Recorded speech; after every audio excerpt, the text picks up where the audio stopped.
بسم اللہ الرحمن الرحیم۔ دیکھیے، جنگیں کوئی اچھی چیز نہیں ہوتی ہیں۔ ہمارے پیارے نبی محمد صلی اللہ علیہ وآلہ وسلم نے فرمایا، مفہوم اس کا یہ ہے کہ کبھی جنگ کی تمنا نہ کرو، اس کی خواہش نہ کرو، اس کے لیے دعائیں نہ مانگو، لیکن جب آپ پر جنگ مسلط کی جائے اور جنگ کے علاوہ کوئی چیز کارگر ثابت نہ ہو رہی ہو، نہ بات چیت نہ دوسری چیزیں، تو خالص اللہ کی رضا کے لیے اور شرک اور کفر کے خاتمے کے لیے، ظلم اور ناانصافی کے خلاف یہ چیز اللہ تعالیٰ نے اتاری ہے، جس کو لوہا کہتے ہیں۔ اس میں بڑی شدید جنگ کی قوت ہوتی ہے، تو یہ جنگ خالص اللہ کے لیے ہونا چاہیے۔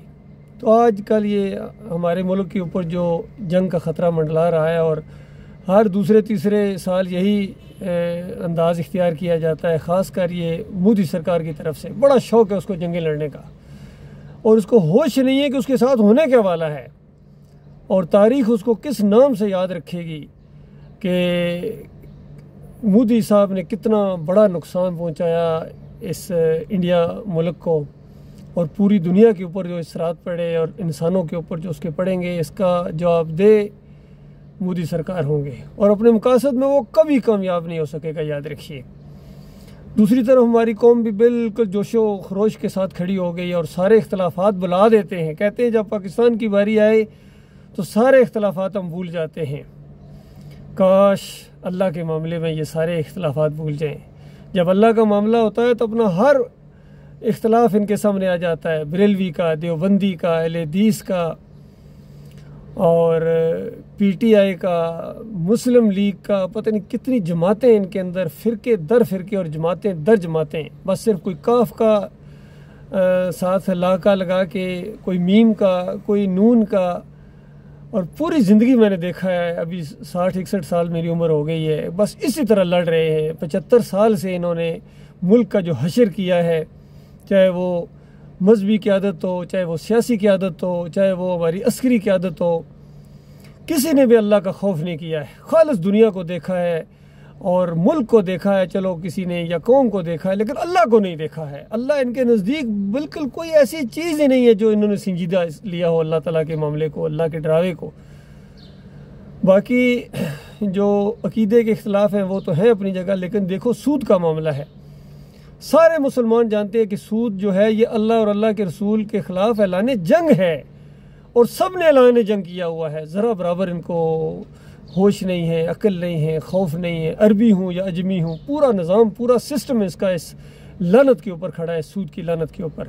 اور سود سے بڑا گناہ یہ جس کو شرک کہتے ہیں، ساری برائیاں اسی کی کوکھ سے نکلتی ہیں، اور یہ جو جنگی ماحول بنا ہوا ہے، یہ آپس میں نفرتیں، مخالفتیں، ظلم، زیادتیاں، یہ اسی شرک کی وجہ سے ہے۔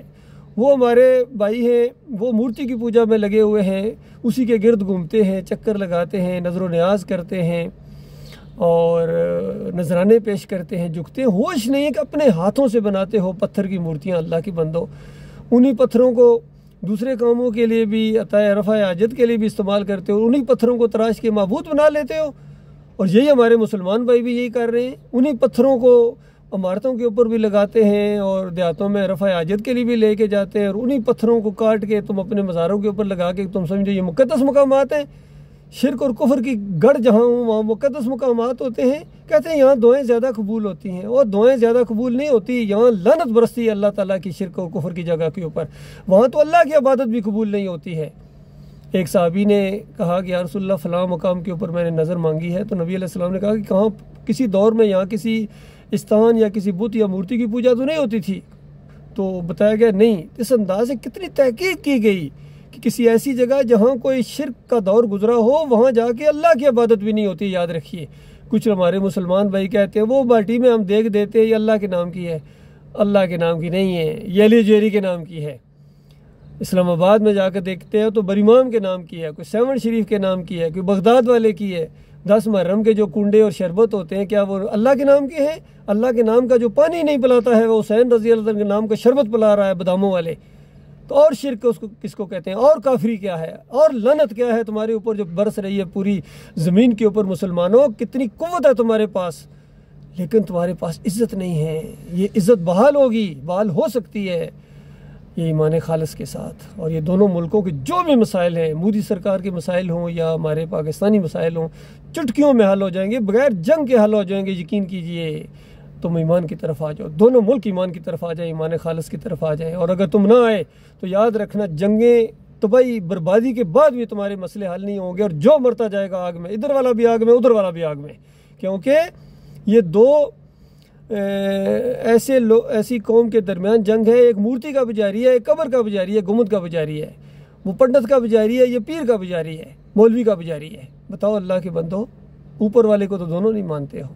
لہٰذا میرے بھائیوں، یہ میری دردمندانہ گزارش ہے، آپ سے اپیل ہے، میں آپ کا بھائی ہوں، آپ کا خیر خواہ ہوں، قوم کا خیر خواہ ہوں، انسانوں کا خیر خواہ ہوں، انسانوں کی خیر خواہ اسی کے اندر ہے، اور جہاں تک یہ میری آواز پہنچے کہ دیکھو اپنے اللہ اپنے مالک کے بندے بن جاؤ، اوپر والا کہو اور اس کے بندے بن جاؤ، پھر نیچے والے کی بندگی نہیں ہوگی۔ یہ مورتی پوجا، یہ گنبد پوجا، مزار پوجا، پیر پوجا، جمہوریت پوجا، وطن پوجا، قوم پوجا، زبان پوجا، گھوڑا پوجا یا گائے پوجا، یہ سارے کے سارے نیچے والے کی ہیں، فرش والوں کی بندگیاں ہیں۔ اللہ کے غضب کو للکارنے والا یہ معاملہ ہے، اور اللہ نے طے کر دیا ہے کہ اللہ کے علاوہ تم کسی اور کی بندگی اگر کرو گے تو مارے جاؤ گے آگ کے اندر۔ خوفناک قسم کی آگ ہے، اللہ کے بندوں کیسے وہاں رہو گے؟ مودی صاحب ہمیشہ کی آگ میں کیسے رہو گے؟ آپ کے پہلے والے چلے گئے، یاد رکھنا۔ اور ہمارے ان لوگوں کو بھی یہی ہے کہ تم سے پہلے بڑے بڑے سیاستدان اور بڑے بڑے جو تھے عسکری قیادت بھی اور بڑے بڑے مذہبی لوگ بھی، لیکن علی جویری کی قبر پر حلوہ بانٹنے والے، چادریں چڑھانے والے، سونے کے دروازے لگانے والے، تنکے والے پیر سے ماریں کھانے والے، تعویذ گنڈے والے کہاں گئے؟ سیدھے آگ میں گئے۔ یاد رکھنا ہمیشہ کی آگ میں اتر گئے، واپس نہیں آ سکتے ہیں۔ آپ بھائیوں کے لیے بھی موقع ہے، مانو گے اپنا بھلا کرو گے، نہیں مانو گے تو اللہ کا عذاب بڑا سخت ہے، منہ کھولے جہنم آپ سب کا انتظار کر رہی ہے۔ اللہ تعالیٰ آپ کو سمجھ دے۔